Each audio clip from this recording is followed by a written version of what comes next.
Hello everybody, I'd like to speak to you today about Pat Martino and why every guitarist should study from Pat Martino, especially if you're into jazz playing.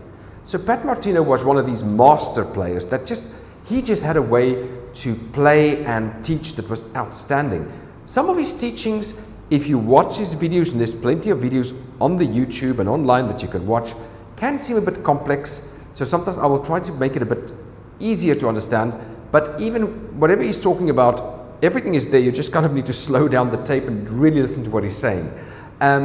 So what we'll do is we'll start by looking at the diminished shape, which is the concept of string groups on the guitar in terms of chord forms. And we'll look at string group 1, 2, 3, 4. So E, B, G, D. And I'm forming the diminished chord looking like this. I have 3, 2, 3, 2 from the first string going up. So 3, 2, 3, 2. That's an E diminished chord. Now let me tell you something about a diminished chord. It's a symmetrical chord. It splits the octave into 4 equal parts, meaning I've got G diminished, C sharp diminished, B flat diminished, and E diminished all in one. We'll focus on the E diminished. To find the next E diminished shape, I just have to take it up 3 semitones. 1, 2, 3. Now I've got another E diminished with the root note on the 5th fret of the 2nd string. 1, 2, 3. Another E diminished chord with a root note on the 9th fret of the 3rd or G string. 1, 2, 3. Another E diminished chord with the root note on the 1st string. So this is what Pat Martino called the parent form. And parents produce children. To produce these children, we will take the E root note, move it down a half a step to an E flat, but we'll retain the rest of the notes. So I'm playing an E diminished 7th chord, moving the E flat down, the E down to an E flat. I'm getting an E flat dominant 7th, root 5th, flat 7th, 3rd. Then I go up to the next shape. There's the E note on the 5th fret of the 2nd string. Take it down to a half a step to E flat. 3rd, flat 7th, root 5th. Go to the 3rd chord voicing, the 3rd parent form. E here on the 9th fret of the G string. Move that down a half a step. I get a 5th, root 3rd, flat 7th. Over here, root note on the 1st string, so the E diminished on the 1st string. Move that down to an E flat, flat 7th, 3rd, 5th, root. Basically this diminished 7th voicing then produces 1, 2, 3, 4 separate E flat dominant 7th children. And then Pat Martino talks about taking that diminished 7th shape, taking the 1st string, throwing it over to the 6th. Now getting string group 2, 3, 4, 6. And again, can rinse and repeat, creating the same voicings. I'm not going to show you everything in this video on how to do that. There's plenty of studies on the internet on where you can do that, but I'm just giving you an overview of Pat Martino's methods. So basically he's giving us a way to make chords all over the neck. The other thing is the diminished 7th on the strings 2, 3, 4, 5. That's the B, G, D and A strings. So it's this shape. So just show you briefly. E on the 5th fret. Then go to the next one. E on the 7th fret of the A string. E on the 9th fret again of the G string. E on the 4th string D string, 14th fret.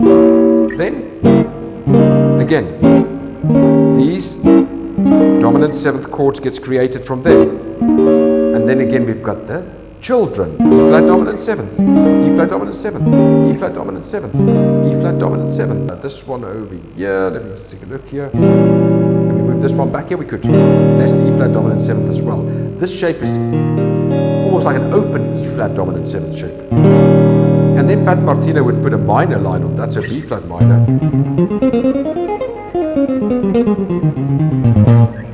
And over that E flat 7 shape, he would then play some of these lines.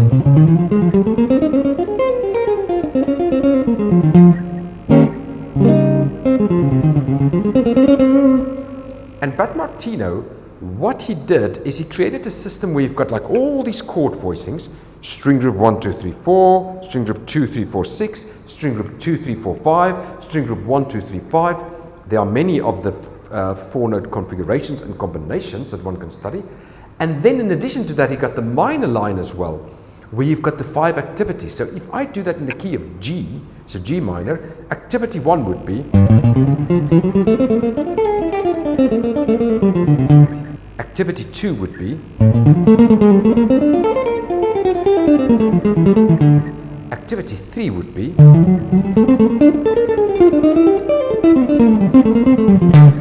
activity 4 would be, activity 5 would be,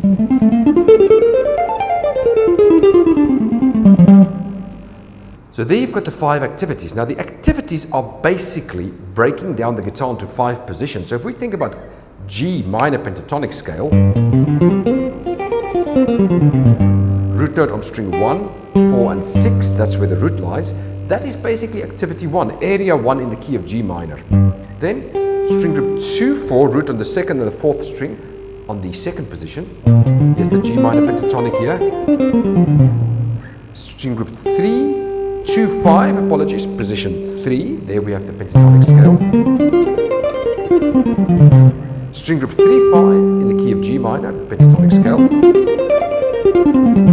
String group 1, 3, 6, and here we have the pentatonic scale.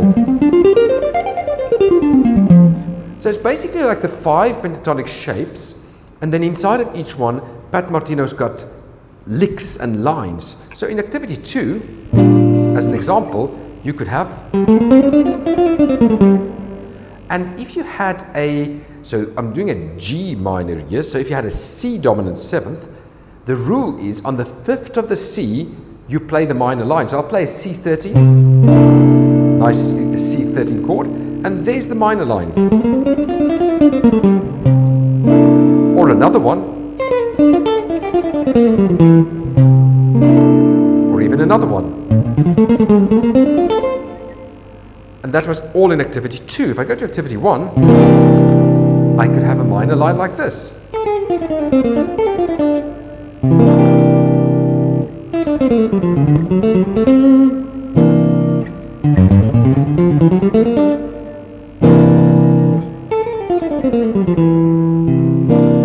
And that would all work over the C dominant 7th.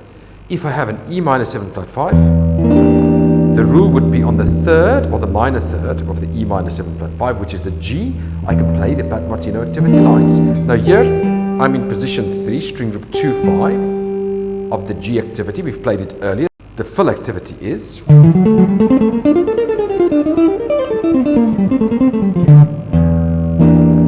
if I play a single line, it would be, or,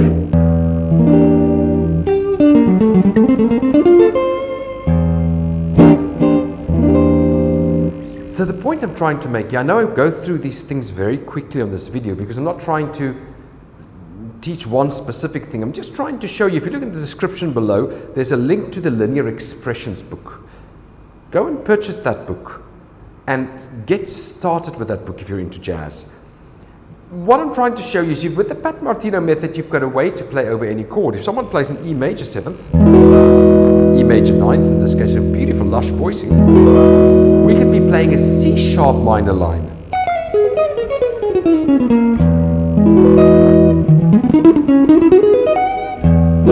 If someone would be playing a C dominant 7th flat or C dominant 13 flat 9, we could be playing a D minor Pat Martino line.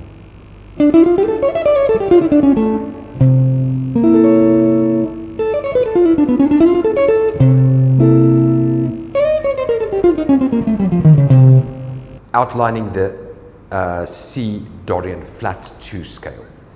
So in this video, I'm encouraging you to try to go and learn some of those Pat Martino lines and licks. What you will find is you'll have a categorization of making chords, and you can produce these chords, and once you know them, you can turn them to major 7ths, minor major 7ths if you like,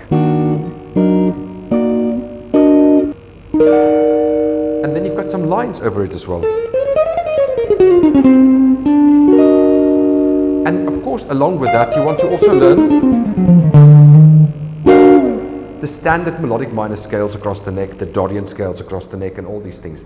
So thank you for listening. If you liked the video, please leave a thumbs up, please like it, please leave a comment. As always, if you want to take your guitar playing forward, get in touch with me and we can take you to that next level. The key is just to spend time with the grind, work the things through. There's a lot to get through, so you got to do things very systematic. In the video I do it very quickly, but you got to take hours with it to sit there playing the diminished 7th chord. What does it mean, a diminished 7th chord? Oh, you've got a root there, minor 3rd there, flat 5 there, double flat 7th. Oh, the root there. So get to the double flat 7th, 1, 2, 3 down to get to a double flat 7th. That means you've got a root, a 7th, a flat 7th, a double flat 7th. So all these little finer details needs to be studied. You can't just come and play all the lines immediately. But that is where sometimes lessons can be helpful. And also sticking with a set regime and way of operating when you practice. So I want to encourage you, be very systematic, be methodical, and just go for it and make your guitar playing great. And I'll speak with you again in the next video. Goodbye.